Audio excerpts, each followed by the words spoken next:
Hitesh sir नमस्कार, good afternoon. नमस्कार sir जी, क्या हाल चाल है? विश्वजीत जी बस गुड ठीक है, afternoon. Thank you sir, thank you. आप लोगों को खुशखबरी दूंगा, आज हमारा शिलीगुड़ी वाला चैप्टर भी ओपन हो गया। अरे वो congratulations congratulations. Thank you sir. Actually north Bengal में मेरा काफी दिनों से प्लान था कुछ करने के लिए, तो वहाँ के गवर्नमेंट कॉलेज ने अपना स्पेस दिया है हमारा इंस्टीट्यूशन का प्लेटफॉर्म के लिए। Very good, very good, thank you. So Bhumika, you have join? Yes, sir, I'm here. Okay. So I think at it's sharp 2:30. Let's Mugdha ma'am will join, but we will start because Hitesh sir have to leave due to some urgent meeting. So please start. No, I think first of all, good afternoon to everyone, and I'm really happy that on a Saturday, you people are joining. So it also shows the importance of how we want to transform our cities, and it cannot happen alone. It has to happen through partnership. And I'm thanking Vishwajit in particular and SAIARD also, that they are all of us in this way. Through dialogue, through deliberation, through discussion, are contributing to the cause of what our Honorable Finance Minister said. Let's move away from business as usual approach to a new approach. वो new approach जो है वो कहीं से उड़ के नहीं आएगी, वो न्यू अप्रोच जो है वो कहीं से कोई बनाएगा नहीं। वो न्यू अप्रोच जो पैदा होगी वो डेलिब्रेशन, डिस्कशन और उससे होगी कोई, क्योंकि एक अप्रोच जो 70 साल से चल रही है उसको कैसे अब बदला जाए वो करना पड़ेगा। And that is the beauty of this platform, and the SAIARD is really taking a lead in this to really come out with what is that new thinking which we require to move forward. How do we really nudge? Because role of the institutions like us is only to nudge state and cities. We cannot do anything else, but we can really propagate the idea of transformation. How we should really move from this, point A to point B. And if I have to move from point A to point B, then what is that actions I require to do?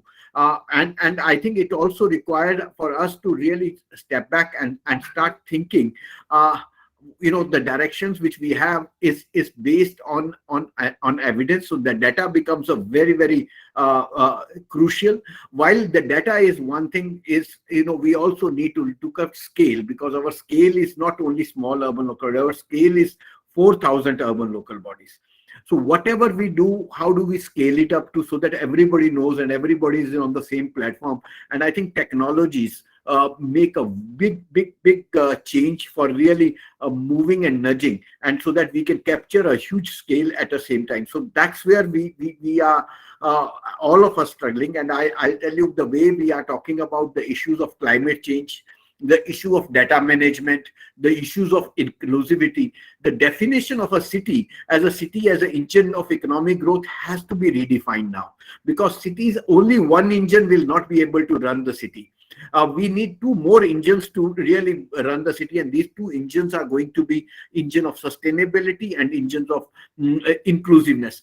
Unless ये तीनों engine एक साथ काम करेंगे, city will move. So the definition कि city, you look at city only from economic point of view, will not be actually really sustainable, because that has to look at issues of biodiversity, issues of climate, जो पहले शायद नहीं थे, पहले थे या इतने large scale पे नहीं थे. अब they have suddenly emerged.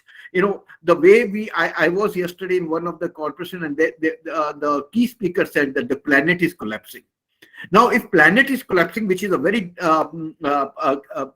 very harsh statement to move, then who is responsible for this planet to collapsing? I can make a statement that planet is collapsing, but then if I say that planet is collapsing, then चारों fingers हमारी तरफ ही आती है.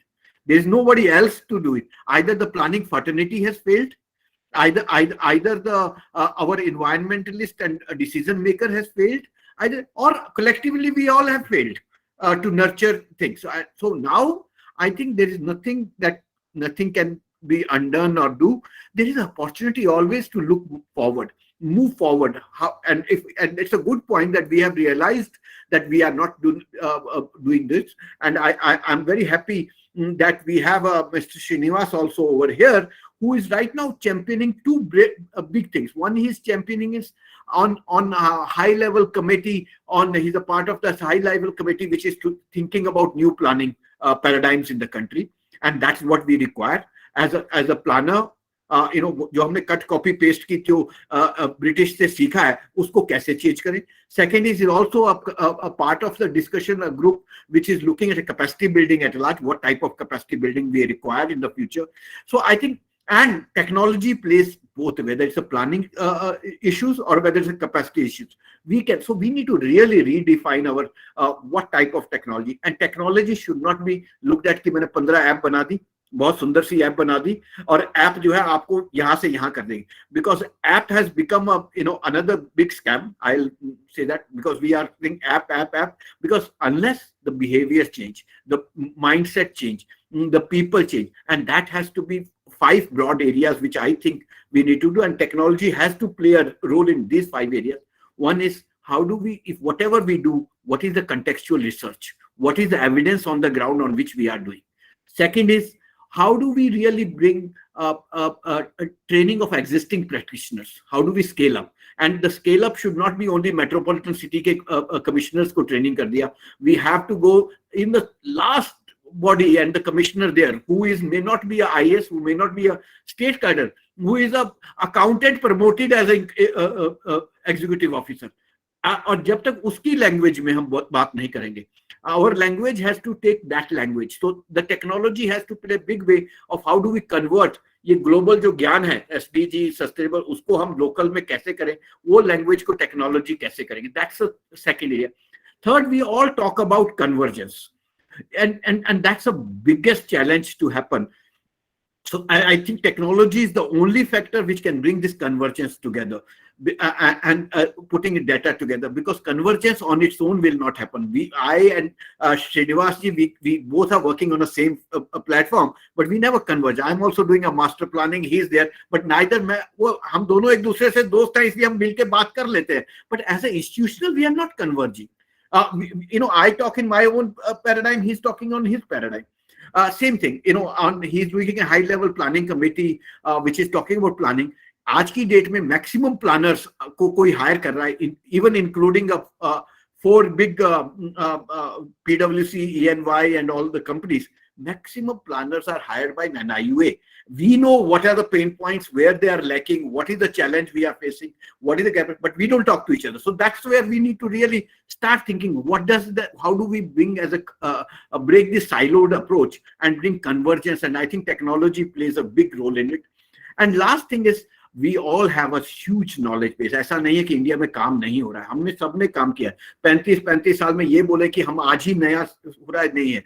Again, so many good plans have happened. Local area plans being championed by again TCPO under his leadership. We are doing. But question is, how to bring these stories back to the people? How do we start celebrating and saying that India may be acha hua hai? And that again, the technology plays a role, because nobody knows कि ये हुआ भी है कि नहीं.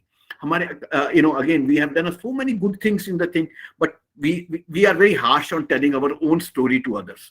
हम हमेशा ऐसा लगता है कि हमने अच्छा नहीं किया. अरे कोई आदमी वैसा बोल देगा बैठ के कि यार ये क्या कर दिया. So that, how do we really create that India urban story? Forget about taking India urban story together, but an India urban story where states start talking to them. And I think with the SAIARD and all, I think it's a time now we start talking about India urban conclave. Let's start celebrating our own successes, which has not happened over a period of time. We have had a lot, but at a ministry level, as a thing, we start all the states coming together. Ye humne kiya, and we come up with the India urban conclave, or so that we can start looking at it. So that's a fourth area. And fifth, which is, I think we all are here, and last area is that we all work in our silos. I think the now idea is to work on partnership and alliances, bring knowledge, because it's like an unscramble game where we have a different letters, which is everybody has strength. How do you bring all these letters together to create a word? And I think number of words can be created with the 4 or 5 or 6 letters.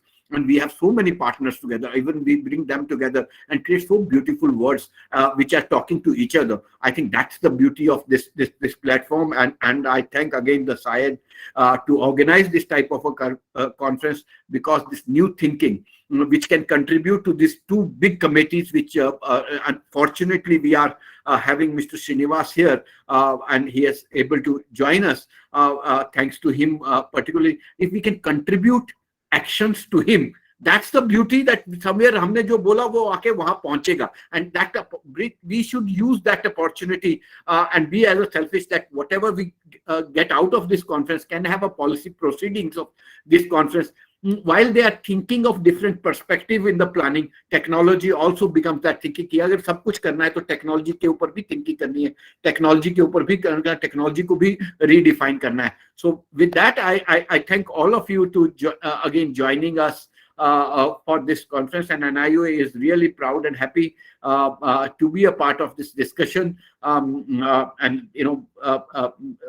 I look forward for the proceeding. Unfortunately, we are having a UP a principal secretary here right now, so I am a little engaged with him, so I have to be leaving. We are having a discussion on some of the issues where NIU is supporting in UP. So my real apologies, but my colleague Manpreet is here, who is heading the National Urban Digital Mission and talking about technology. So he will spread some light based on his past experiences, as well as with the new thinking which we are trying to bring, moving away from app approach to a platform approach, and how that platform really brings much new thinking into a arena of a city evidence-based decision making. So with that, thank you, and my apologies, Vishwajit ji and Srinivas ji, that I have to leave.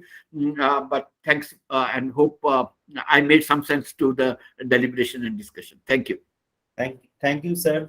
Before I request Bhumika to start the session, but I just wanted to inform to all of you that sir is always supporting, not only supporting more, but always in a suggestion-based, my big brother type initiative. So that's why on behalf of SAIARD, in coming 15th August, we have taken an initiative, just I said, we have taken an initiative on 75 urban and river dialogues whenever we have signed MOU with the NIUA and NMCG as well.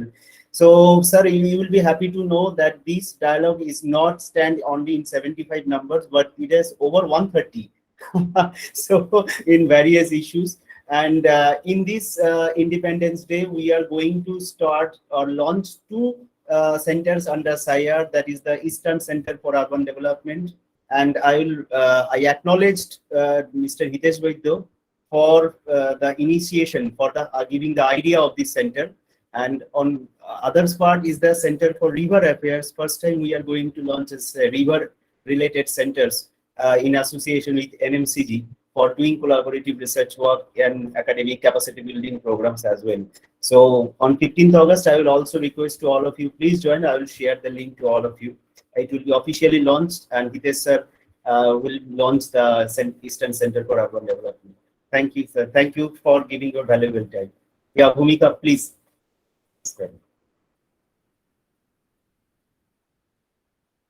Bhumika, are you here? Yes, sir. Yes, sir. Yes, yes. Yes. So I would like to thank Mr. Hitesh Vadia.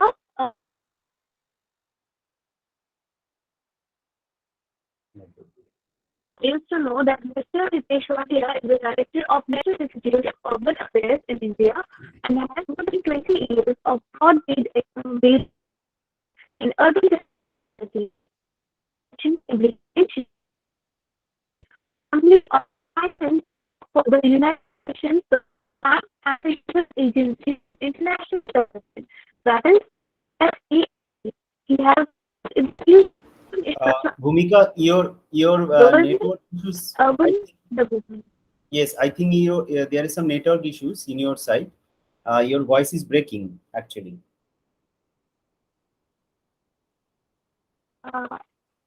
I'll just try for just give me a moment. I'll try to connect with the device. Just a minute. You please connect once again. Maybe it's a network issue. No issue. It happens.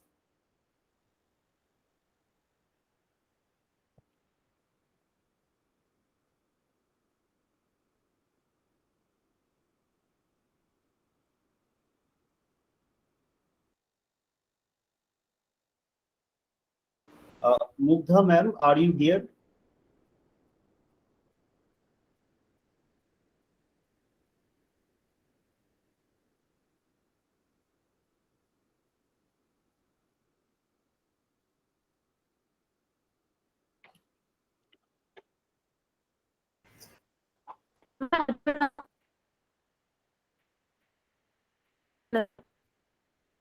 Yes, yes.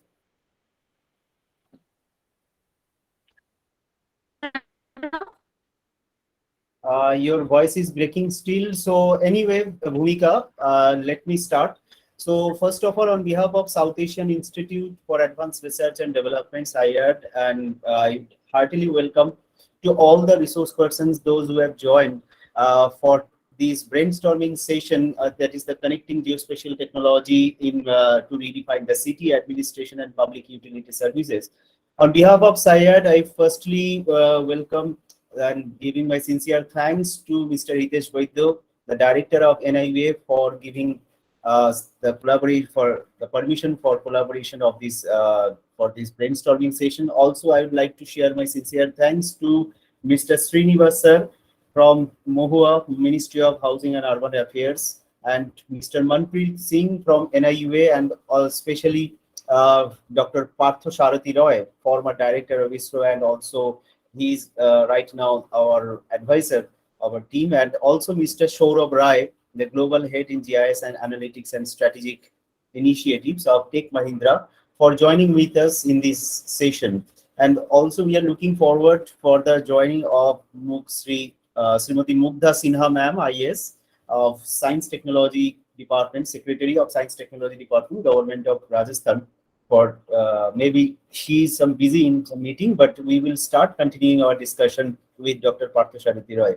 So before I start, I just wanted to inform that South Asian Institute or SAIARD, from the very beginning of our institutions, we are mostly focusing on different capacity building activities along with the academic and research parts. And recently we have completed several years in this sector, and you will be happy to know that several not only we are providing the academic teaching and knowledge based to skill based training, as well as we are looking forward for research purpose and policy advocacy sectors. So we have completed several projects in that aspect. Particularly, we are focusing on urban water, environment, and river sectors as well. And along with that, most of from the very beginning of our platform, we are looking forward to the activities on. We are working on the urban and river sectors as well. So with this and several resource persons from the different parts of the world, they have joined, they have delivered their lecture, and today's session is also, I think, will be a very, very impactful session, because the panel discussions, the panelists, those who have joined from the different renowned sectors are definitely keep their voice on that particular focal theme which we have chosen, because city administration and the public utility services is right now is very important issues nowadays, and connecting technology, as Hitesh said told, is really important, because without technology we can focus anything. Either we may say about the e-governance sector, either we may say about the public service sector. So technology is very important, and especially geospatial technology. I expect that I hope that Mr. Rai will agree with me, and Manpreet Singh ji also agree with me, because they are also working on this technology connecting part as well. So that without the implementation, without the incorporation of these technological parts, these city administrative part or the utility services part will not be ever possible. So we have to think in that manner, in a sustainable way, as everything can be possible, every services can be more suitable and acceptable to the people in urban sectors, because the urban area is a dynamic nature, and with this dynamicity the urban sector is required in a more sweet and smart way of technology, which not only support the city administrative services but also to move forward the urban sector, which required to give proper service sectors, and that service sector should not be possible without the incorporation of proper technological and smart technological method.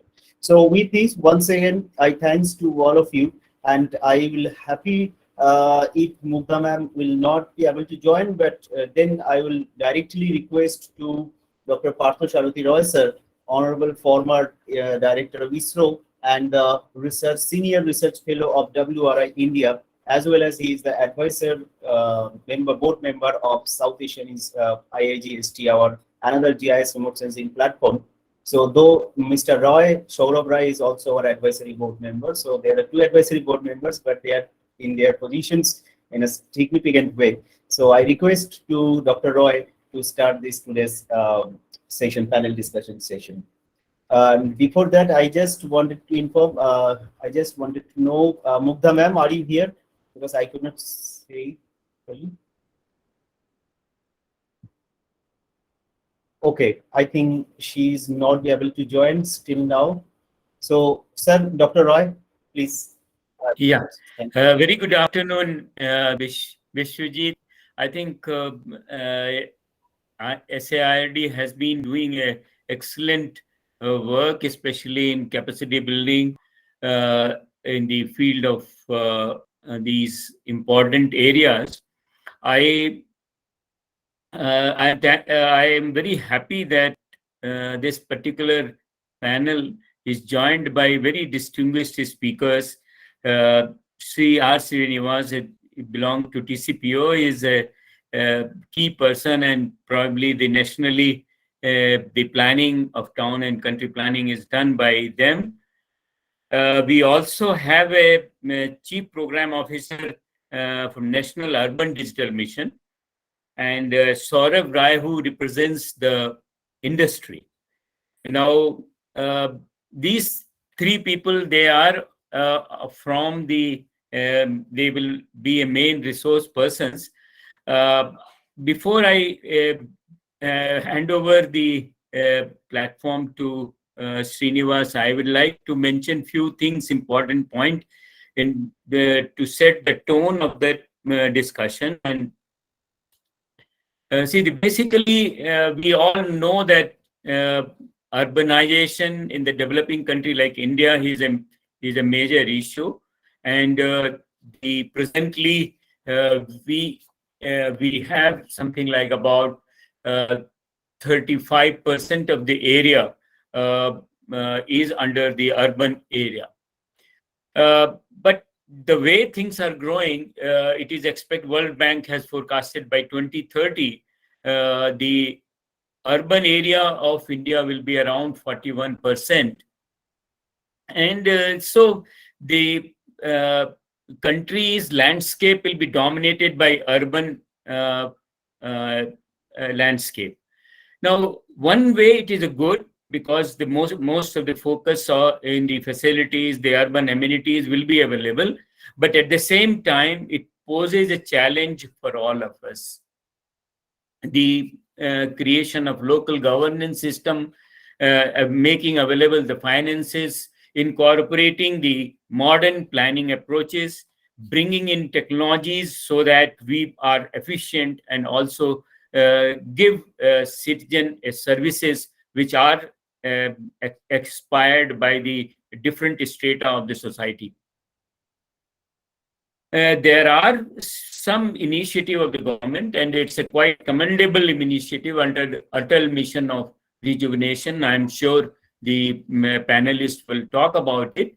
And these reforms are improving the service delivery system and mobilizing the resources, making municipal bodies, local bodies to function. We also have seen that in smart cities, ICT is converging. There are benefits of different technologies like remote sensing, GIS, geospatial technologies, mobile technologies, location-based technologies. They are all converging to provide important framework or platform for the smart cities. But there are certain areas which need to be addressed. I'm sure the technology future challenges will be posing these challenges. One of the important thing probably has come up with, for which the urban area need to be addressed. We have seen in last 1 decade, the rising global temperature has created extreme events. And because of the concentrated population in the urban area, the damage of the infrastructure and the loss of the property has been a very high because of the extreme events. How do we address and plan our cities and towns so that this the extreme events do not touch the common citizens? So that will be another issue. I will request the panelists to address that particular aspects. One of the thing which people are talking, whether in Indian condition it is a possible or not, the experts will tell. The climate-based change zoning laws to accommodate urban agriculture, urban forestry, the area of the natural ecosystems, protect water bodies, wetlands within the urban areas, that is being talked about. We are also having a certain challenges in the power sector, energy consumption in the city, the transport system, how to make the transport system available for the future. Now, with this background, I will give the platform to Sri R. Srinivas, who is working with the town and country planner as in TCPO. And all of you know that TCPO is a key agency in the country which does the town and country planning and provides a solution, futuristic solutions. He is a well-recognized professional in the field of town and country planning. And what I know, he has studied in IIT Kharagpur, and some of my place, ITC, where I also have been. Presently, it is in Twente University from Netherlands. He has acquired geospatial knowledge and has a great command. I invite Mr. Srinivas to deliver his talk. Thank you. Thank you, sir. Thank you, SAIARD Calcutta, for inviting me for the talk. If you kindly permit, can I share my presentation?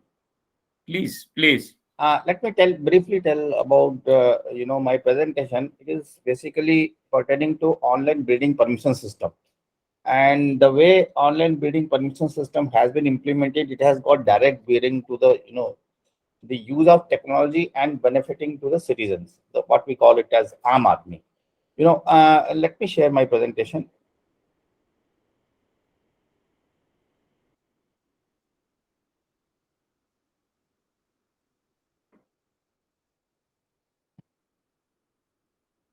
Can you see the slide, please? Yeah, it is coming now. Yeah, yeah. Yeah. So, Can you make it full screen? I have made full screen. I'm not sure whether you are able to see, because I made it full screen actually. Okay, okay, go ahead. Is now you can see the full screen?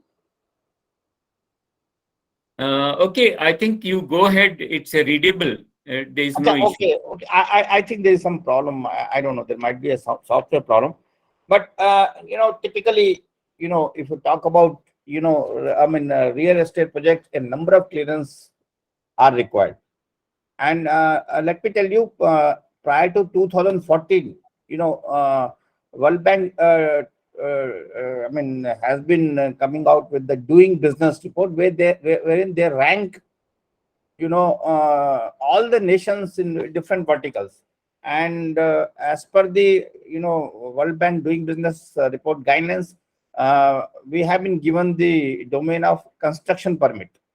How we are easing out construction permit procedures, how we are reducing the time, that domain has been given to Ministry of Housing and Urban Affairs. Now, typically, in 2007, the World Bank doing business report, India was ranked 185 out of 89 countries, in terms of dealing with construction permits. And at that time, there were 37 procedures involved in granting permits. The two case studies which were taken was Municipal Corporation of Greater Mumbai and Municipal Corporation of Delhi. Our task was to act as third party audit. How the building plan approval system, earlier it used to be in manual form, how it was really migrated to online building permission system. During those days, it used to take almost 160 to 200 days for obtaining the permission for undertaking construction. And procedure for obtaining clearances was very time consuming, and projects often get stalled due to delay in obtaining clearances from various agencies. Cities used to have offline, of course, I mentioned, and uh, uh, during pre-online submission, the municipal corporation used to insist on submission of hard copies of building plans. Now, how we have transformed to online, I will explain in the subsequent slides. But let us see what are the building plan approval. Now, this is as per the latest report. This is I have mistakenly written 2014. It's 2021. So from 181, our rank was drastically improved from from 181 to 271. This is as per 2021 doing business report. Of course, uh, giving permissions to the building plans rest with the urban local bodies and urban development authorities. It varies from state to state. Typically, like state like Andhra Pradesh, Telangana, they have, all the urban local bodies have been integrated with the online bidding communication system. Whereas in the state of Uttar Pradesh, mostly the development authorities or Vikas Pradhikaran, they have been empowered to grant building permission system. Now, what happens, prior to 2014,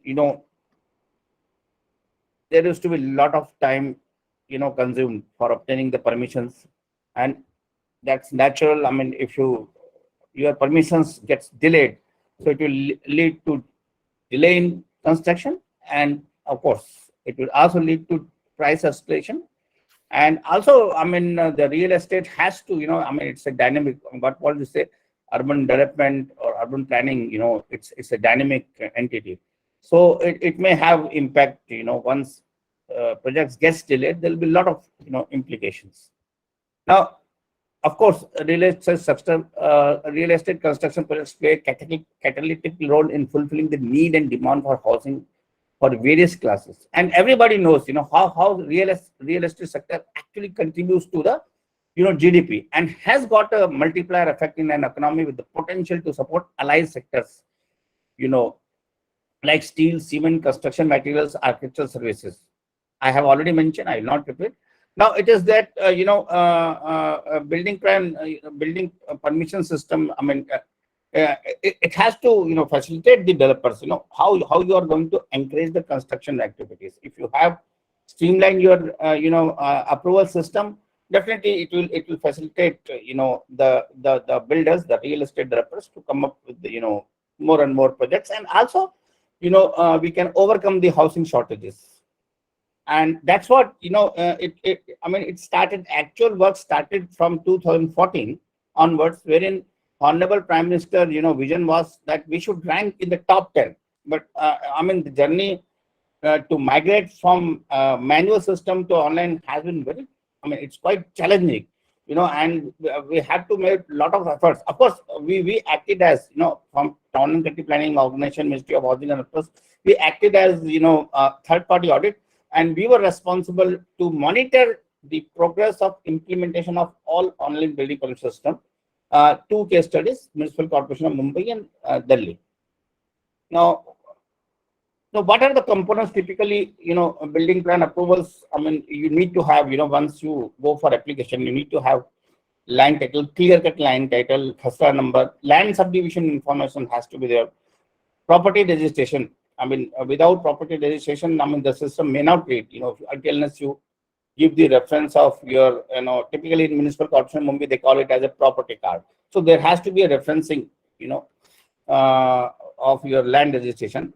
Of course, it also needs to have a property tax status and property legal status. It should be, free from encumbrances. Then, yes, once you submit the plan for approval, you need to have the details of location, boundary area. It's a very, everybody knows about these components, but at the same time, certain factors which actually determine the the land prices, like accessibilities are there, then applicable land use zone. What are the zoning regulations? What kind of activities are permitted under each land uses? Then level and type of established infrastructure, access to the basic facilities, and what sort of you need to have a developed land, service land. Everybody is aware that our cities, especially in the peripheral areas, there is a lot of organic growth. Why it happens? Because there is no layout plan. Maybe, private developers, they get the land through negotiation from the farmers, but they may not take layout approval, and on their own, they start, disposing of the lands, and maybe some of the developers have, inconvenience with the local agencies, have even obtained power and the water connection. And of course, there are certain, once you go for construction permits, there are certain, regulations which you need to take, clearances, especially whether the property is located in an environmental sensitive area, or, if it is located near to the, monuments. Typically, once you, go for building permissions, you need to have, these are the various, layout plans, building plans. Once the authority approves layout plans, you also need to have service plans. Then parking layouts and other plans need to, clear-cut information need to be given, like number of plots, and also within the layout, you have to give information under different uses. Then, of course, structural stability, ergonomics, and ventilation, these are all, regulated by building bylaws. and conformity to parking standards, FAR, ground coverage, setbacks, access, to the roads. These are all very well specified in the building bylaws. Now, there are those town planners who are involved in building plan approvals. They are very well aware. There are 3 stages while giving the permission: pre-construction, during construction, and post-construction. And there are 17 types of approvals with different agencies. You will have to obtain no objection certificates. Let me show the table. Now these are the you kindly see this information we have prepared, and this has been incorporated in our model building bylaws. Kindly see, there are 3 stages from 1st to 11. Pre-construction, there are number of agencies which require from the NOCs. The agencies have to you have to approach these agencies for obtaining the NOCs. Then 12 to 14 also during the construction also require NOCs, and 15, 16, 17, it is basically post construction, when once your building is constructed, then it has to have a joint site inspection. So I had mentioned that was an average, but what we see, if you calculate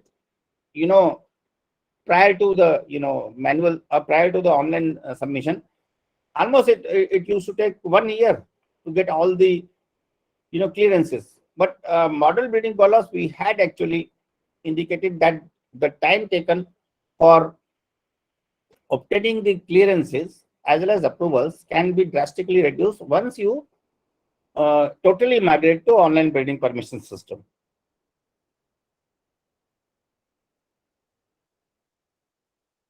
Now, realizing the importance of streamlining the building permission system, both the municipal corporation of Greater Mumbai and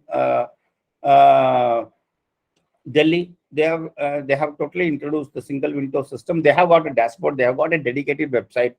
If you can go to the website of MCD and MCGM, you can find the status of your application. You can also find the number of applications approved.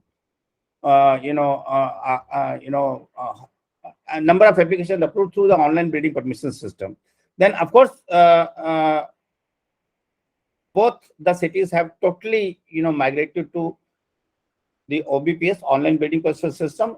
Right from the building plan approval to the stage of issuing the occupancy cum completion certificate. Of course, both the corporations have also empowered their they have done the empanelment of planners, architects, and engineers. The Srinivasji, yes. can I request you to summarize it for Yeah, another yeah. 3 minutes? I will just give the these are the features, like totally online payment, submission document is also totally online, verifications of records, that has also been made online, submission of drawings and conformity to the development control regulations and building bylaws. These are all auto scrutinized because software has already been developed, and there are vendors who have the expertise, and in fact from government side, NIC is also assisting some of the states to develop software. Now these are the essentials of OBPS. There is common application form, then seamless integration of with internal as well as external agencies. A person need not visit the office, either municipal corporation or any internal agencies like PWD, horticultural department, or external agencies like Airport Authority of India, Ministry of Railways, or Metro Rail. All NOCs have been seamlessly integrated with this system. And of course, there is a drastic reduction of number of documents which have to be submitted. Earlier, it used to be a big file. Once one has to visit the local bodies, and also he was supposed to go to different agencies, and that used to take a lot of time. So this has all been made online. There are other aspects like risk-based classification, which actually, low risk, buildings can straight away get the building plan approvals. Site inspection, the site inspection report is also online, and issue of occupancy cum completion certificate is also online. And building plans are issued with digital signature, and these plans approved with digital signature are also accepted by the banks for loan. This is just just I will explain like how Municipal Corporation of Greater Mumbai, they have reduced. It takes 60 days to complete the entire process of building plan till the issuance of occupancy completion certificate.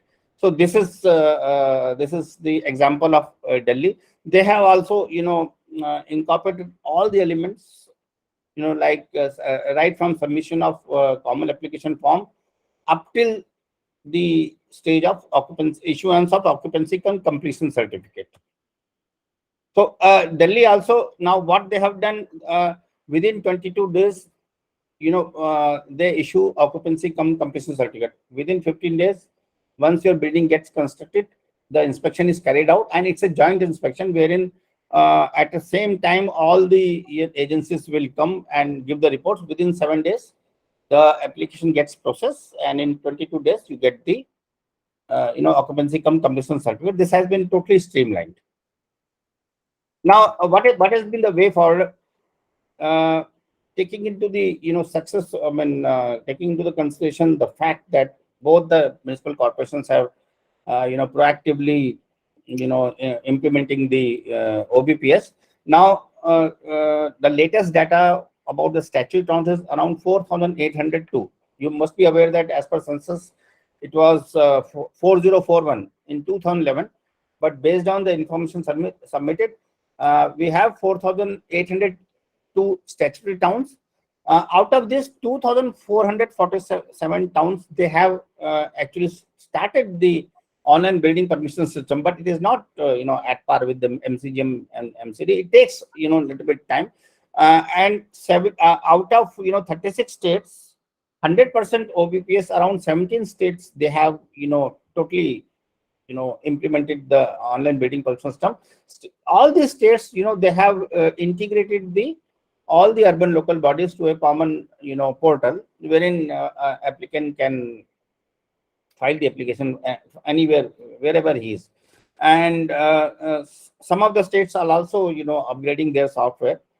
So the target is that by 2024, all the statutory towns, around 4,800, but we are still awaiting the results of census 2021.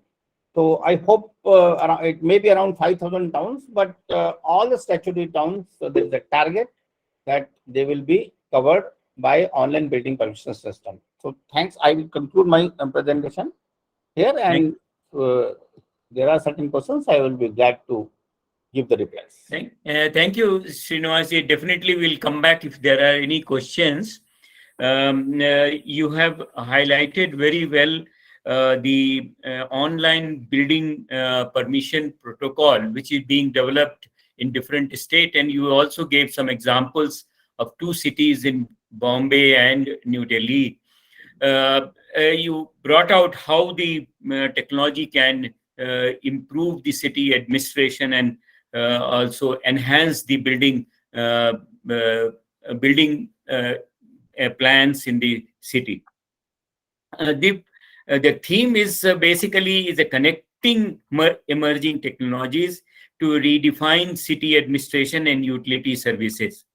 And we have a next speaker, Mr. Manpreet Singh, who can definitely address very important theme of the talk, because he has been working in National Urban Digital Mission in National Institute of Urban Affairs of Government of India, and he has a vast experience in government policy formulation, transformational governance reforms, online citizens service, which is becoming a more and more important.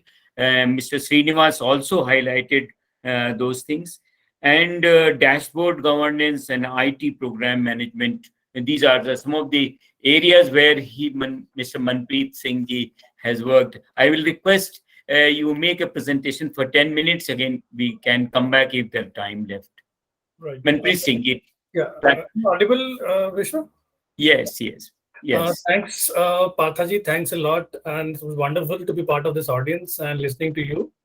And Vishnu, thanks and congratulations, SAIARD, for this wonderful event. And it's good to see, you engaging such senior people and, giving your audience an opportunity to, listen to the people like Parthaji, Srinivasji. I saw he's an OBPAS expert, and I will surely gonna talk to him, meet him, and see how I dovetail my work with Srinivasji's work. So it's again an opportunity for cross-learning also for me also. And obviously Saurav would be presenting the corporate part of it, and I would love to listen to him.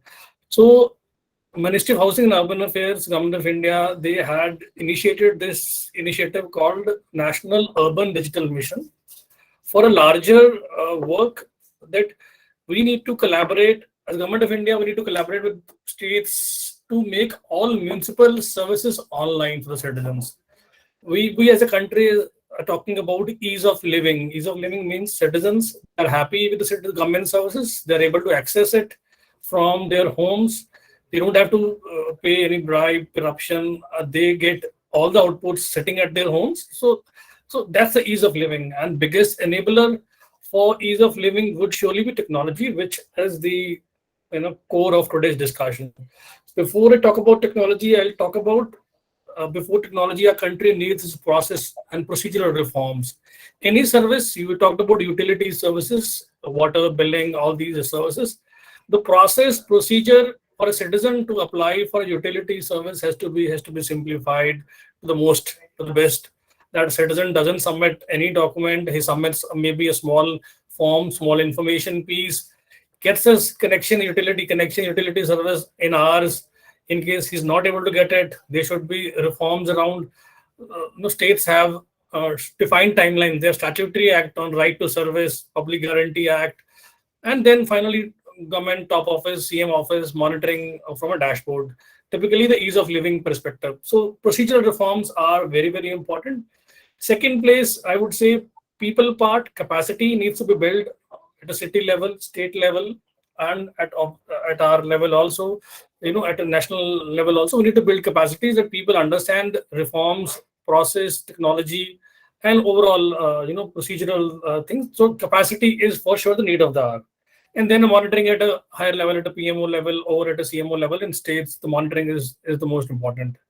Now come back to technology. So National Urban Digital Mission, it offers all the states a platform where citizen services like property tax, payments or property tax, be it mapping part of it, you have water connection, you have sewer connections, then OBPAS, Srinivasan mentioned, then fire NOCs, there are approvals in NOCs, and many other services. We are offering a platform to the states, which saves time on that. Now, what was happening in the country? If you see last 10-year e-governance, every state was building a solution of their own. You will see if caste certificate is a service, every state will have its own version of it. They have developed their own portals. Even service like birth, death, where Central Registrar, Government of India has a central stake, you will see every state has its own portal for birth and death certificate also. So there was a need that the country comes up with a common platform for urban services. That's where National Urban Digital Mission has developed a platform called Upyog, UPYOG, which is given to the states, which states can opt to take and start building on it. Now coming to the technology part of it, this platform is microservices based. The first part I'll talk about technology today is microservices. The way softwares are being developed in the world, we have moved from our old single source code monolithic architecture to a microservices based architecture, which means, so if I talk about Uber, Ola, I'll talk about the microservices. They'll have a GIS layer on it. They'll have a citizen layer on it. They have, some passenger layer on it. So there are 4-5 critical microservices on which Uber, Ola application is built. And they're all independent of each other. So it's very easy to develop a new solution, new application on microservices, which is the new tech, new enabler in technology, the microservices base. The whole world is moving towards that microservices. That's the first tech part of it. Now, enabling microservices as a cloud infrastructure. Second technology which I'll talk about now is a cloud-based technology. पहले क्या होता था कि अगर government ने मेरे को कोई एप्लीकेशन बनानी है, सॉफ्टवेयर एप्लीकेशन बनानी है, तो पहले I used to buy a server. Procurement time in government would be 4 months, 3 months, 6 months. I'll get server, then I'll buy storage, something I'll keep on buying. And we all know government procurement process is a little lengthy, it takes time. Now today, with cloud enablement, with Mighty playing an active role with cloud empanelment, the states, the way I have worked in the last 10 years in the government, it has become very easy for me to test an application. I want to try an idea in government. I get immediately server space, storage, anything I get in from cloud in 1 or 2 days, and I can build an application in 2-3 weeks, a basic portal. So that agility has come in the government with technology like cloud infrastructure. Right? So that's the cloud infrastructure. Third, I would say, on cloud, apart from infrastructure, I can develop softwares also, right? Which a lot of people would know. We call it as Dockers, we call it as Kubernetes. These are advanced technologies on which these advanced applications are being built by Ubers, Olas, and now government is taking care of it. Government is also getting into it. So now if you see the National Digital Health Mission, the National Education Mission, with Agriculture Mission, they are all coming on cloud infrastructure, cloud-based development like Kubernetes, and then they all use the basic microservices-based architecture. So this is what is happening in technology in the software development part. A very close to your heart topic, Vishwa, the GIS part, right? And we all have seen, for example, property tax dovetailing with GIS, and we have seen now a lot of states, dovetailing property tax collections, property tax as a process with GIS. Every property in the country, in the ULB, in the states, is being mapped with GIS coordinates, so that we get to know where the property is, its existence, validation of that property, so that we get a unique property ID in the whole country. And then through that property ID, I have known states like Punjab have prepared a QR code and pasted it on every property. So any citizen can scan that QR code, get to know, okay, this is my property, this is my pending billing water bill, this is my pending sewer bill, this is my pending property tax, this is my area, this is my ward person. So that QR code is pasted in on every house in that locality. So we can see GIS as a technology has started to come in, and some of the ULBs even using drone for the GIS survey. So we can see drones being used for the GIS survey. Some of the ULBs, they are actually Uttarakhand, Punjab, couple of ULBs have started using drones. So GIS will have good time as a technology in utility services for sure. And then coming back to the emerging tech, you have artificial intelligence. I'll give you very basic examples. Today in Punjab, I can pay my property tax, I can lodge a grievance using a chatbot. So there's a WhatsApp chatbot. It has a number. You say hello to it. It will send you a list of services. Then you say what you want to do, lodge a grievance, make a payment. And in case I say make a payment from my mobile number, they'll pick up my water sewer bill and send me a link to make payment. That's what the basic emerging chatbot and all things are coming up. And the last point, the whole citizen services are being applied. They are being processed at the back end. But do we have good dashboards? Finally, under National Urban Digital Mission, we have a country-level dashboard which compares one state with the other state. Supposedly I want to compare property tax collection per household of Kerala with property tax collection per household with Odisha. I can always check that through my dashboard, that which state is more efficient in terms of collection per household. So that's what my dashboard under this project has been built. We are in process of integration different states to it. So I can talk about cloud, GIS, microservices. From a software development perspective, we call a tech called DevOps. DevOps is an advanced thing which is being used by software developers typically to streamline and automate the process. So that's one thing which is there from a development perspective, from a software company's perspective. DevOps is something which is getting as an emerging tech. And we'll be testing our blockchain in couple of areas, especially the property transactions and bills, loans around those property transactions. We'll be testing the blockchain technology also in some of the areas, which we will keep you posted once we kind of pilot those blockchain and all. But blockchain for surely we'll be testing in our national urban digital mission. So that's what from an emerging tech and utility perspective, Parthaji, over to you. Thanks. Okay, Srimanpreet ji, you have very nicely elucidated the urban digital mission, the things which is happening in India, and also given a future perspective. I fully agree with you that when you say that the entire potential can be people can take benefit of this by convergence, bringing in different technologies and taking benefit of the convergence. I think India is doing well in last few years. India has done well in creating these kind of platforms and enabling and facilitating the ease of living by in the major cities. Now, and industry in these kind of things play a very important role. And what I have seen that last 10 years in the field of geoinformatics, a real transformation has taken place.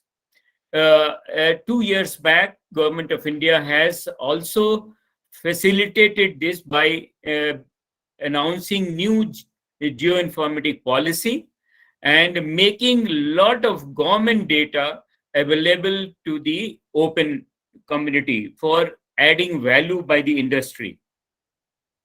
Here we have Sri Saurav Rai. Can he? Oh, you are already there. So we have from a very important industry. He is the global head of the Analytics and Geospatial Initiative. If you permit me, I will just speak on one thing. We started in a period when GIS was used for mapping and overlaying technique, but we have moved in an analysis part.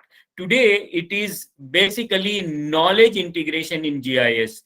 We talk about knowledge integration, bringing in multiple platform and delivering the services. And the industry is doing excellent job. I can give you many examples of it. I'm sure you are going to highlight many of them. What I know from his biodata, he's a strong entrepreneurial background, digital, analytical, and cross-industry skills. He has been responsible for his strategy development for data-led transformations, geospatial technology, product development process initiative. And I think Bishwajit has done exceedingly well to rope in him in this particular panel discussion. I request Saurav Rai, platform is yours. Please take 10 minutes and then we'll see how we go. Sure. Thank you, Mr. Parthaji. And let me start first of all by congratulating SAIARD for this panel discussion. And still more importantly, congratulating Manpreet ji and Mr. Srinivas on the real changes that we are seeing on the ground in India. 22 years back, roughly, when I started canvassing for what is GIS in India, we were hoping things that we are talking today, we would someday see it to life. In my different jobs in corporate, I went ahead to create what we used to call, because Manpreet ji talked about utilities, we created what we called poor man's GIS system, 2002. Something, that's how was the term coined, because every global technology was prohibitively expensive. However, I finally ended up creating a GIS using one of those expensive technologies. It's a separate matter that we negotiated to the extent that we got software cost to almost zero. That day until last 15th of February last year, when government announced the new guidelines, and just last week, where I was along with Google and few other people, licensing my data to one of the bigger companies in the world to create what they call street view maps. The tables have turned. Today, I, as an Indian company, am able to generate data for the first time in the world that companies like Google, Apple, Microsoft are eager to license and use. Now, that's the change. It took a long time coming. But the bigger thing that has happened, and again, going back to the same topic, the, the eloquence with which Manpreet ji talked about everything from microservices to cloud and to cloud-based app development and technology development and Docker just goes to show how much India has progressed. Or the way Mr. Srinivas talked about single point window for all the building clearances, that's again a big, big change. But yes, I would agree, a lot of procedural and policy reforms are still needed.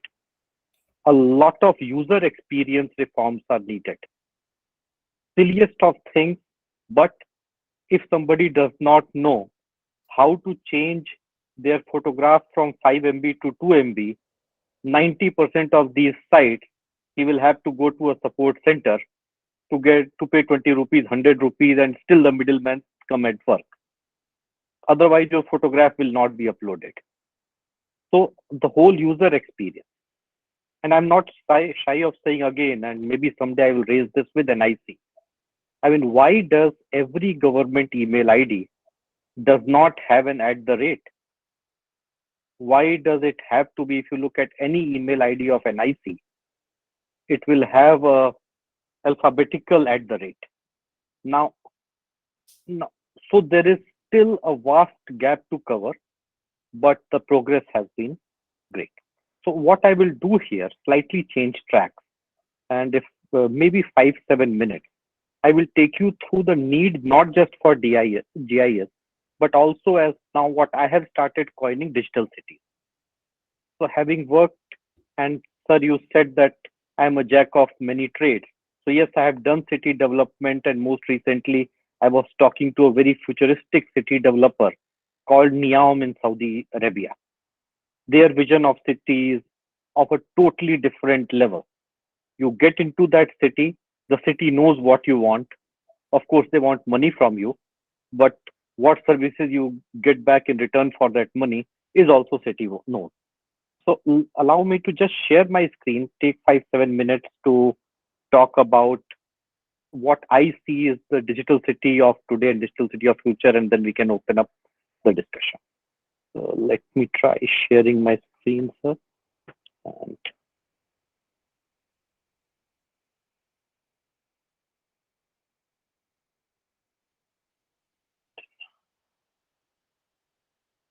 please let me know when you are able to see my screen. So is my screen visible? Not yet.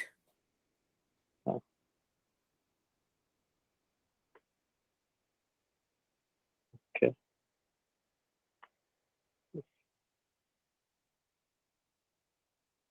Not yet still?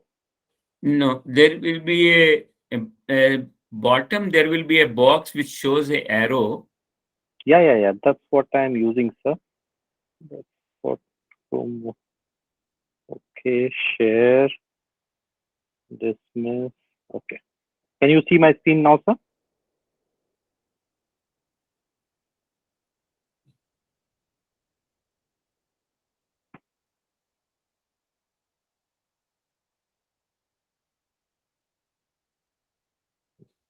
But anyway, I'll leave the presentation apart, sir. Then in that case, I will go more solo.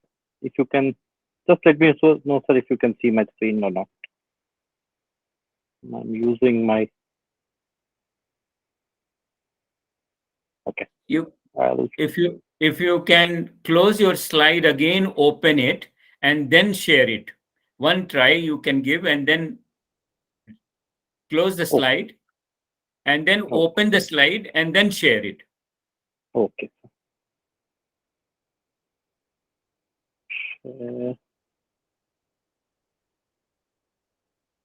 Can't share a screen, my system preferences.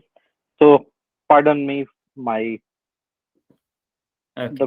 the good policies from my company in terms of restricting my company data are preventing me from presenting. So I'll go Okay. solo. But the thing that I wanted to talk about is, where does GIS fit into all of this? One is digital twinning. Digital twinning is very, I mean, it's come of age, as I would say. What do you create? You create a physical digital model of everything that you see in the earth.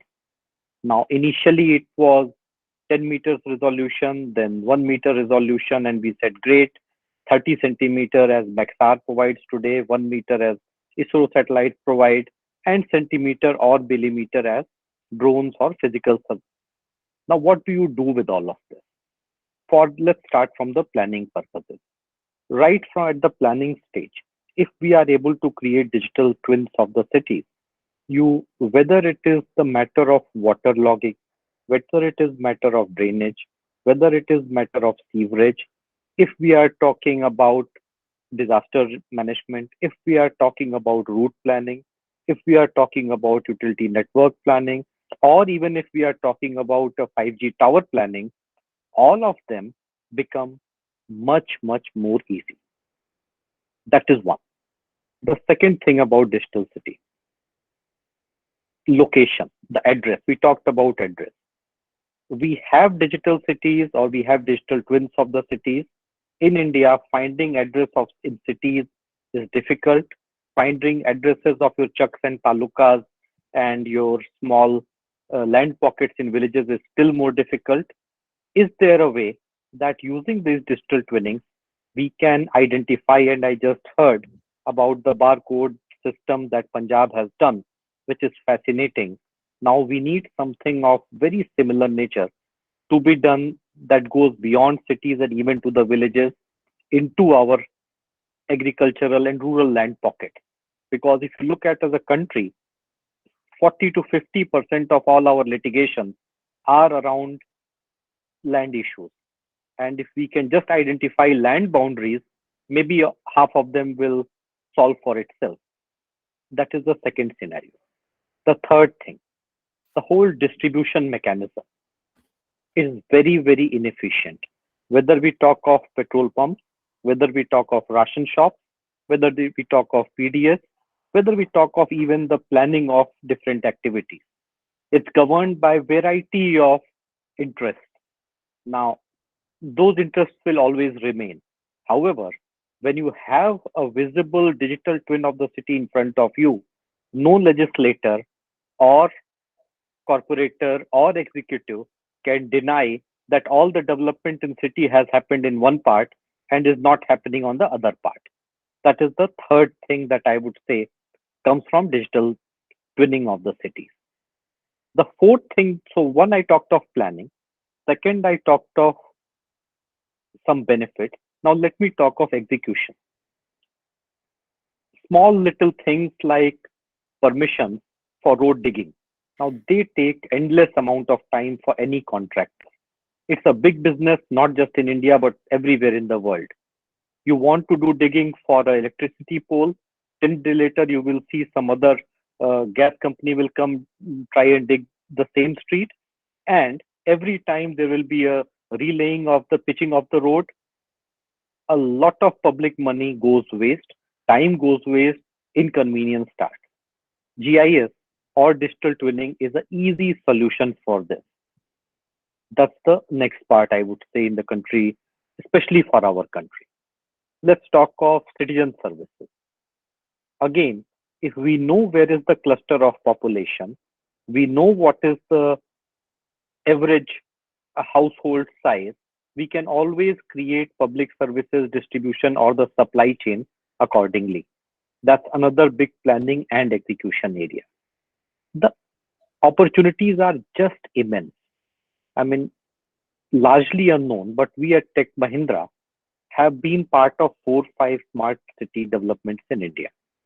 We have been part of running what you call UP 10102 now, which is 911 equivalent of America, the whole police system, maintaining the command center, the control tower, and it goes to the extent that a person sitting in Lucknow can watch a street corner in Gorakhpur, and over a public address system, they can say that, hey, Mr. in yellow shirt, आप अपनी लेन से बाहर क्यों हैं, आप वापस चले जाइए, and it suddenly becomes a big deterrent for people who are so prone to break traffic.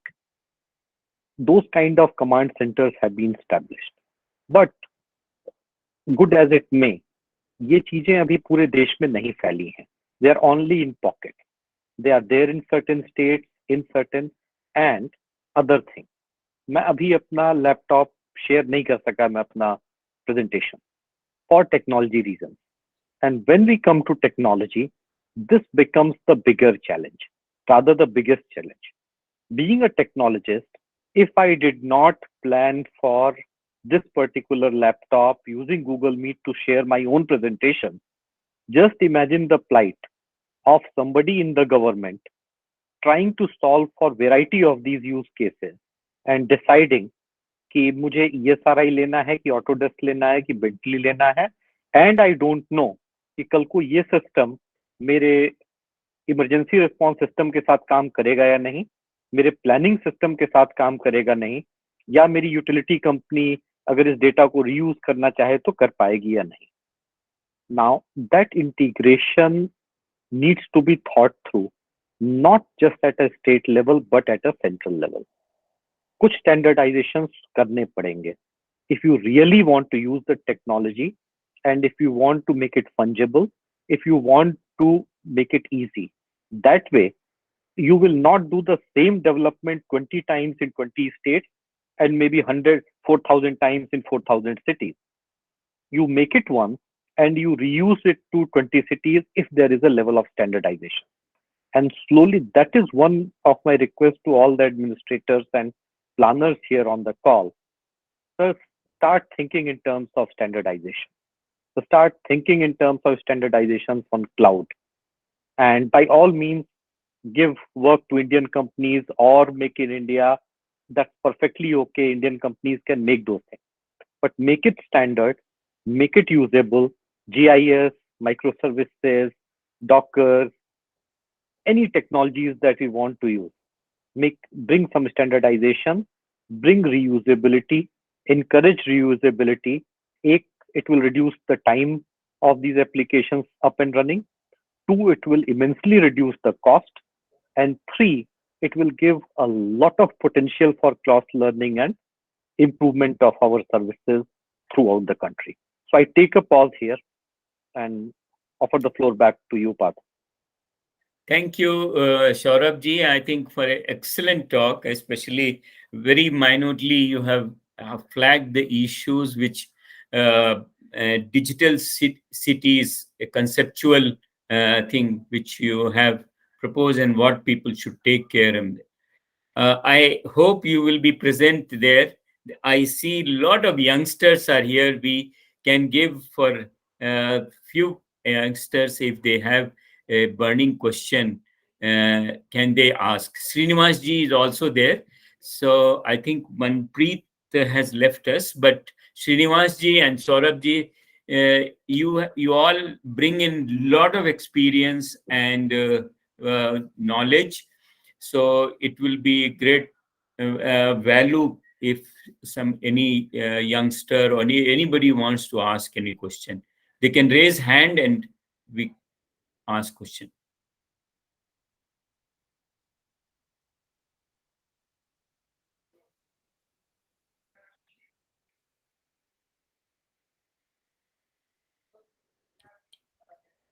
Okay, if there are no questions, just for the sake of my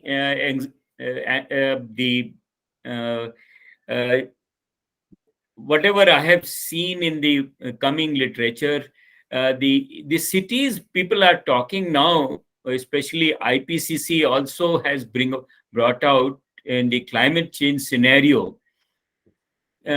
Climate change zoning in the cities.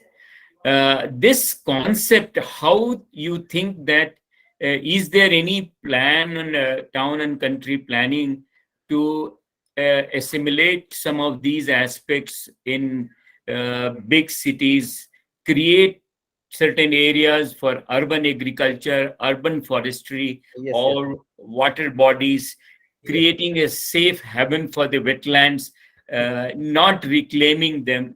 Is Yeah. there any approach in? So, Absolutely, sir. Srinivasji, can you Sir, answer? you have raised a very valid point, and what we have experienced, the climate extremes, in Delhi, the maximum temperature almost touched 49 degrees centigrade, and Yes, this year. I mean, place like Ahmedabad, in the month of February it will touch 35 degrees centigrade, and May June it was almost 40 plus. Most of the days were 40 plus. So now, what addressing the concern of, sir, the climate change, we have been advising all the state, town, and country planning departments to ensure, within the master plan, they should incorporate climate as well as disaster resilience. And they need to come, since now states are taking up GIS based master plan. We are actually advocating the states to come out clearly that which are the areas vulnerable to the disasters, and accordingly, based on the mapping of the vulnerable areas, you should take the action. Now, let me add, sir, we are also funding a sub scheme called formulation of local area plan and town planning scheme. This is basically for 25 smart cities, wherein we are giving around 2 crore rupees to prepare these plans. Local area plan is essentially for the city core within the city, whereas town planning scheme is for the urban fringe areas, where, I mean, you are all aware, urban fringe are subjected to organic growth. So in order to curb this organic growth, we are advocating town planning scheme. Now, while going for local area plans, certain steps can be taken at the local level, especially strengthening the drainage. You are well aware, cities are facing a lot of problem during the monsoon rains. The urban flooding is a major problem. And if I quote example of Millennium City, Gurugram, 1 hour of rainfall, the entire city will you will not see where is the drainage. Most of the roads are flooded. So that's what we are advocating. I mean, most of the states, they are going for GIS based master plan, and what Saurabhji also mentioned, and Manpreet also mentioned, like since we are going for local area plan, and the time has come to use drone based mapping. Excellent. And in fact, the TCP has also brought out standards on drone based mapping, and now cities are actually using, and this will actually facilitate the monitoring of development activities. Typically, if I talk about local area plan, you can clearly demarcate which areas would require redevelopment, which area would require retrofitting. And I mean, now future is for the local area plans only, and of course it's a challenging task. Let me also tell you, we have around 8,000 cities and towns, and out of 8,000 cities and towns, only 2,800, I mean 2,854 cities actually have statutory master plan. So what about the other cities? And if 2021 census figure comes, and all of a sudden we know that there are more than 10,000 cities and towns, then it will be a huge challenge. And yes, of course, now ministry has already launched Amrit 2 mission, which is essentially water centric mission, and Honorable Prime Minister also wants that we need to revive our I mean, it's a water centric mission, and states have been told to rejuvenate their water bodies.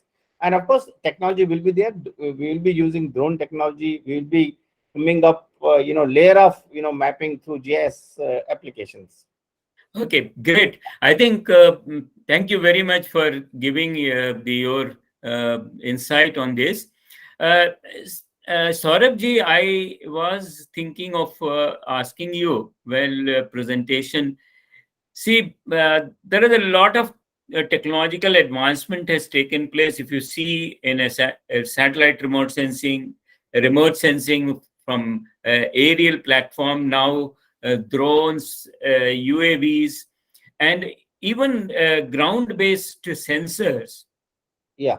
and computers, they are getting interlinked, and you are developing a lot of application based on by using the mobile, the remote sensing, GIS, and desktop, cloud. But very soon we will be having 5G and 6G. At least, another 5 years, they are bound to come. Absolutely. Do you think there will be a major changes in our this thing, and what kind of issues may come up in a technological migration for achieving these convergences? Saurabh, please. Great question, sir. Great question. Let me talk of 5G. So again, I'll go back to my company. Tech Mahindra is one of the biggest players when it comes to 5G implementation in the world, and certainly the biggest in India.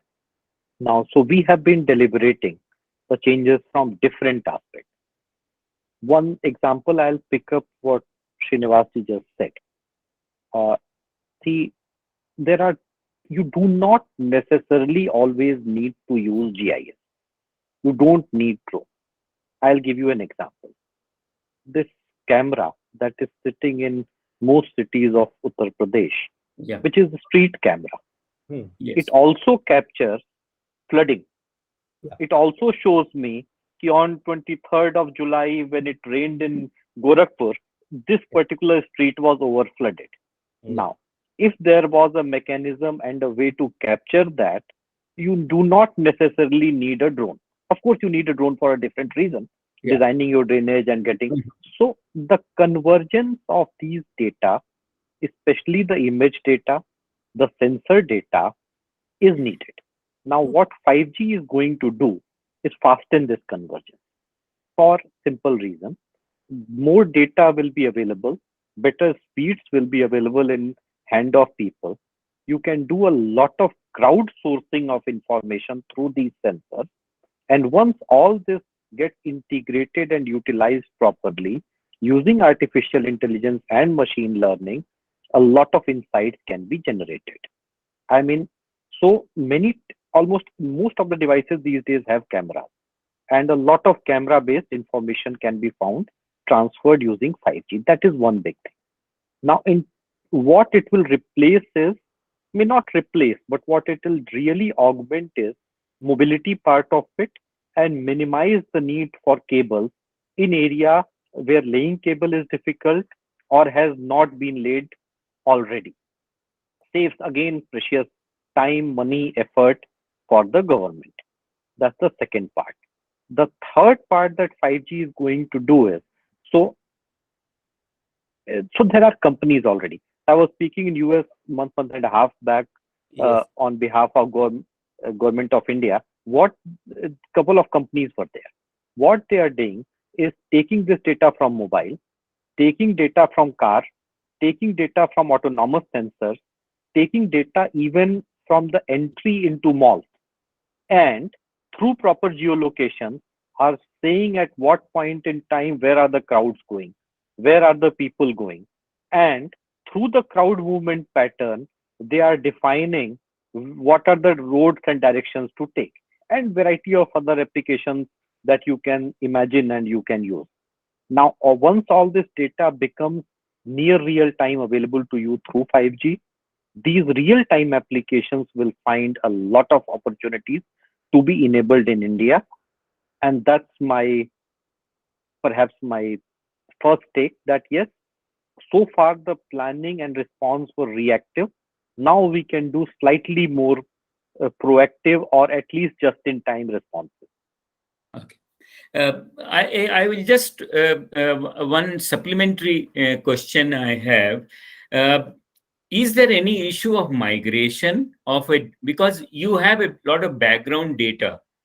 Will it straightway migrate to through 5G, or you need to have some kind of a preparation for migration?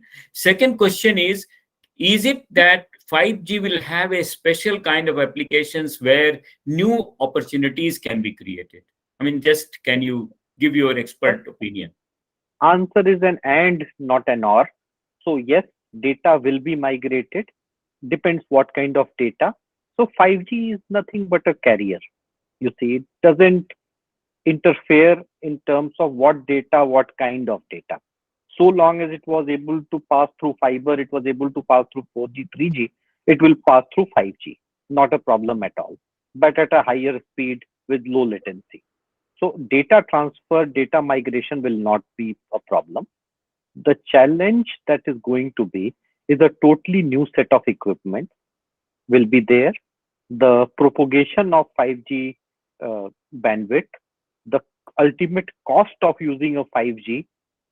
I mean, if I'm going back to the most recent tendering that has happened last week, if I were to do some economic sense, the cost is not going to be as cheap as we see in terms of 4G and 3G today in India.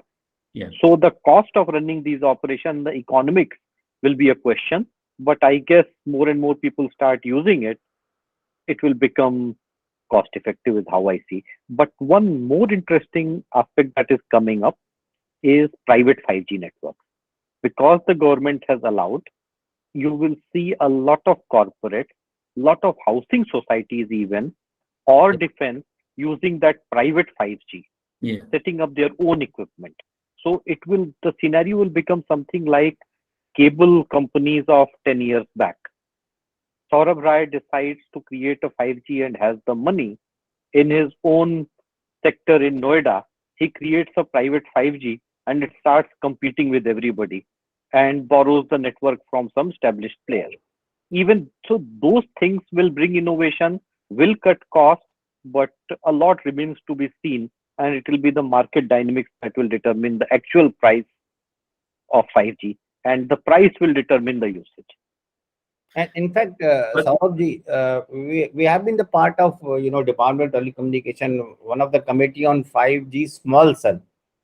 I mean, we are not expert on 5G, but we were told to evolve norms and standards where the 5G small cell can be installed.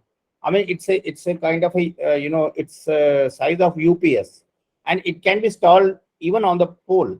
So that will take care of your data transfer. Perhaps I think we are moving from optic fibers to a cable-less 5G infrastructure, and that will be cost effective. I think in the long run we'll be able to know how cost effective would be. But once you have mentioned, that will be that also we'll have to look into. You said that you will have your own, and in your society you will take care, and there could be competition with the other companies. So that also we are looking into, because we are also part of a committee which is looking after the common utility duct, norms for common utility duct. And we have given the example of GIFT City, wherein they are making a lot of efforts to have a common utility duct. So the challenge would be how we can ensure in the the already existing cities, the brownfield sites, where even the streets are so less. I mean, if you take the unauthorized colonies, the access road would be hardly 3 meters. So how you are going to lay down the utilities, that will be a very big challenge. I would very agree. relevant. I think the theme of discussion today was which very rightly chosen by SAIARD on the connecting emerging technologies and redefine city administration and utility services in India. We had three very eminent speakers.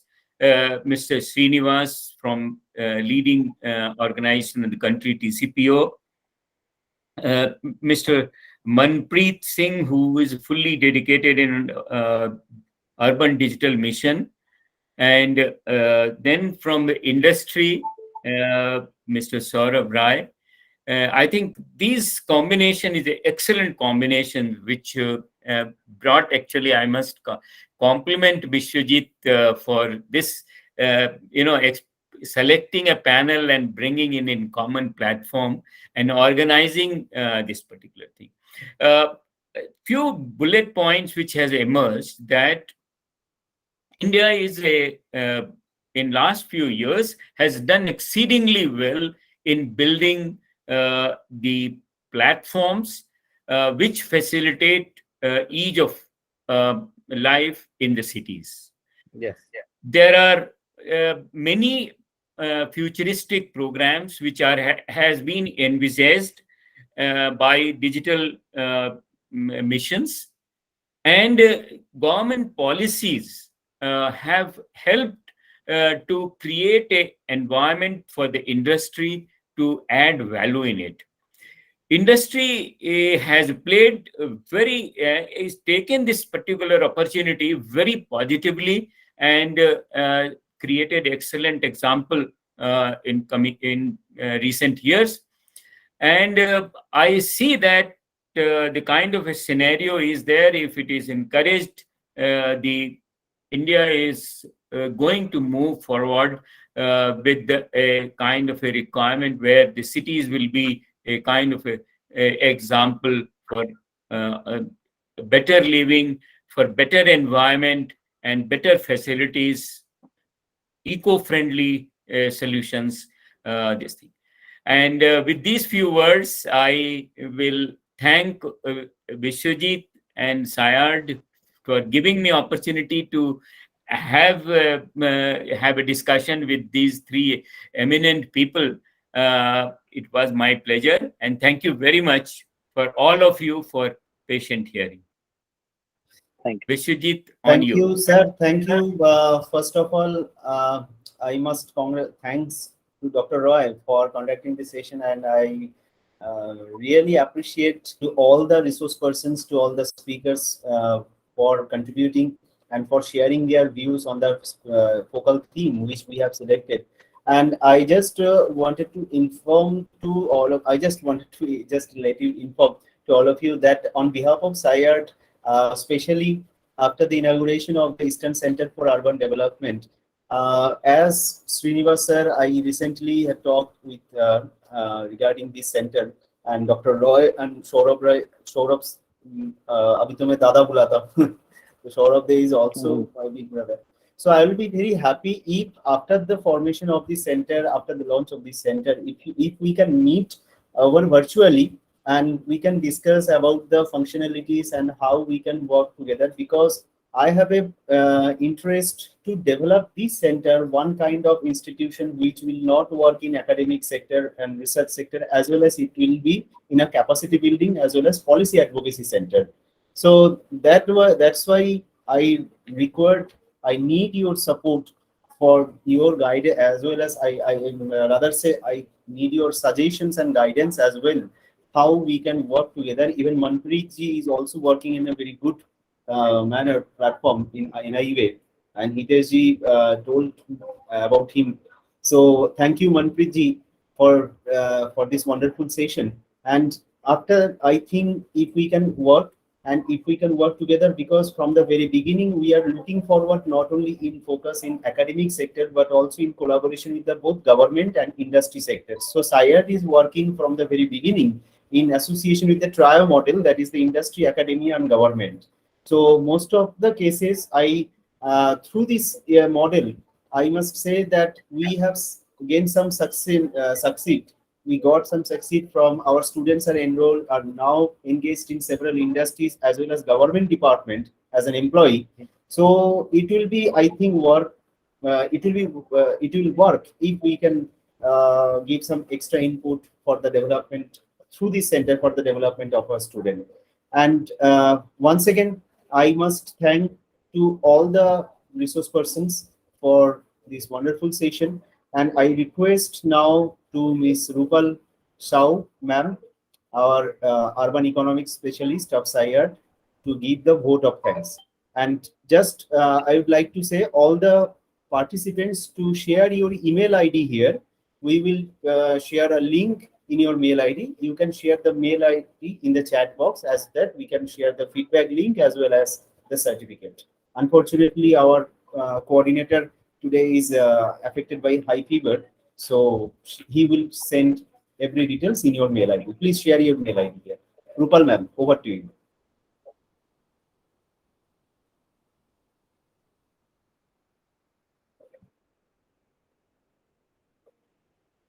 Rupal ma'am, am I audible?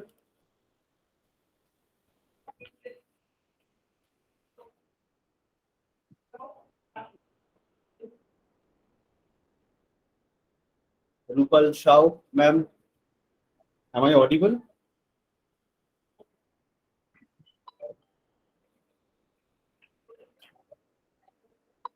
Ma'am, please give the vote of thanks.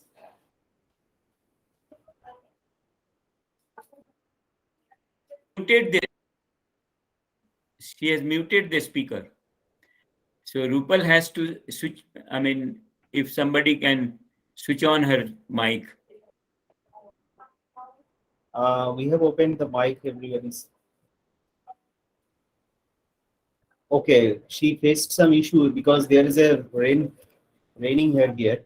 So no issue. Once again, I would like to take this opportunity to give the vote of thanks and to all the resource persons, and especially Mr. Hitesh Vaidya, the director of NIUA, Mr. Dr. Parthasarathi Rai sir, Honorable former director of ISRO, Mr. Saurabh Rai from Tech Mahindra, Mr. R. Srinivas sir from Mohua Government of India, as well as Manpreet Singh sir from NIUA for delivering this wonderful session. And also on behalf of SAIARD, I must congratulate your efforts, and I must congratulate and give my sincere thanks to all of you for delivering this, for conducting this session.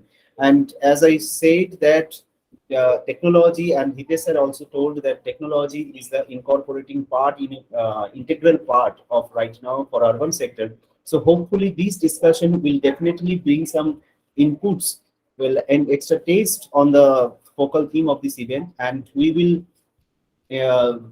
prepare an end note for the or full on the overall discussion. I will definitely share it to the MUHUA as well as all the resource person as well as to the NIUA as well, to if they can find any inputs from their discussions in corporation for the further policy advocacy sectors. So with this, once again, I give my sincere thanks, and I request once again to all of you, please join on our 15th August session for the inauguration of the Eastern Center for Urban Development and the Center for River Affairs. And as I said, I need your suggestions, I need your guidance, especially for our SAIARD, and our students and our society need your guidance for the further development of these two centers. So with this, once again, namaskar. Thank you to all of you. Thank you. Thank you. Thank you. Namaskar. Thank you so much. Thank you, sir. Bye.